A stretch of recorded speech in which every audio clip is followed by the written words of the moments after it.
देश में तीसरे चरण के चुनाव से पहले पीएम मोदी ने एनडीए उम्मीदवारों को लेटर लिख दिया है और लेटर से आईएनडीआईए गठबंधन की टेंशन बढ़ने वाली है। देखिए, देश के प्रधानमंत्री के साथ साथ कई ऐसे बड़े नेता हैं जो देश के कोने कोने में जाकर आईएनडीआईए के खिलाफ मोर्चा खोलते हुए नजर आ रहे हैं, मगर एनडीए के उम्मीदवारों को पीएम मोदी ने वो लेटर लिखा है।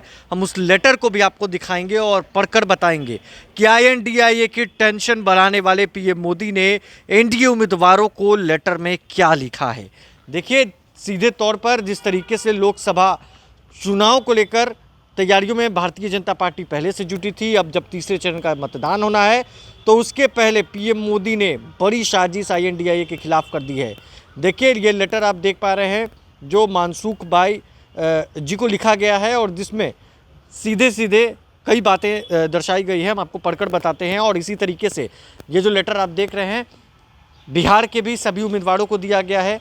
देश में लोकसभा चुनाव के बीच सभी उम्मीदवारों को लेटर भेजा गया है जिसमें लिखा गया है कि बहुत कम उम्र में आपने भारतीय जनता युवा मोर्चा के नेता बना था और अपने विभिन्न पदों पर रहते हुए संगठन के लिए कार्य किया। मध्यवर्गीय किसान परिवार से आने के कारण अपने मतदाताओं से आपका जुड़ाव रहा है और आपने कुछ वर्ष पहले अपनी डॉक्टरेट की उपलब्धि पूरी की, जो कई एक सराहनीय कदम है। कैबिनेट में मेरे सहयोगी के रूप में मैंने आपको जो है रासायनिक उर्वरक के क्षेत्र में आपको कड़ी मेहनत करते हुए देखा है। वहीं लघु उद्यमियों के लिए पीएम भारतीय जन औषधि केंद्र स्थापित करने और उसे उन्नत बनाने के लिए जो आपने कार्य किया है वो जो है वितरित करने में आपका योगदान बहुत अच्छा है। मुझे आशा है कि पोरबंदर संसदीय निर्वाचन क्षेत्र से जनता आपका साथ देगी और आपने प्रतिनिधि के रूप में अवश्य चुनेगी। वहीं मैं आपको बताएं कि मुझे विश्वास है कि संसद में आप जनता जनार्दन का भरपूर आशीर्वाद लेकर आएंगे और नई सरकार में हम सब एक साथ मिलकर देशवासियों की आशाओं को और आकांक्षाओं को पूरा करने का हर संभव प्रयास करेंगे। आप जैसे ऊर्जावान साथी मुझे संसद में मजबूती प्रदान करेंगे। आपके लोकसभा क्षेत्र के मतदाताओं एवं कार्यकर्ताओं से मैं विनम्र भाव से निवेदन करना चाहता हूं कि चुनाव साधारण चुनाव नहीं है। यह चुनाव हमारे वर्तमान और उज्जवल भविष्य के निर्माण का एक सुनहरा अवसर है। यह चुनाव 5-6 दशकों के कांग्रेस के शासनकाल में हमारे परिवार के बुजुर्गों ने जो कष्ट सहे हैं उसे मुक्ति पाने का अहम क्षण है। पिछले 1 दशक के दौरान समाज के हर वर्ग के जीवन में सकारात्मक बदलाव लाते हुए देशवासियों की अनेक कठिनाइयों को दूर किया गया है।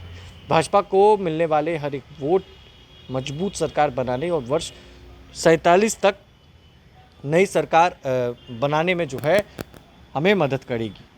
इसके अलावा मैं आपसे कांग्रेस पार्टी और उसके इंडी अलायंस के विभाजनकारियों और भेदभावपूर्ण उद्देश्यों के विरुद्ध मतदाताओं को जागरूक करने का आग्रह करता हूं। उनका इरादा एससी, एसटी और ओबीसी समुदाय से आरक्षण छीनकर अपने वोट बैंक को देना है। भले ही धर्म के आधार पर आरक्षण असंवैधानिक है, वो लोग मेहनत की कमाई को छीनकर अपने वोट बैंक को देने पर तुले हुए हैं। कांग्रेस ने ये भी स्पष्ट कर दिया है कि वो विरासत कर जैसे खतरनाक विचारों का समर्थन करेंगे। इन्हें रोकने के लिए देश को एकजुट करना ही होगा। इन दिनों गर्मियाँ काफ़ी बढ़ गई है, इनसे लोगों में होने वाली सुविधाओं से मैं अवगत हूँ, मगर ये चुनाव राष्ट्र के भविष्य के लिए अत्यंत आवश्यक है।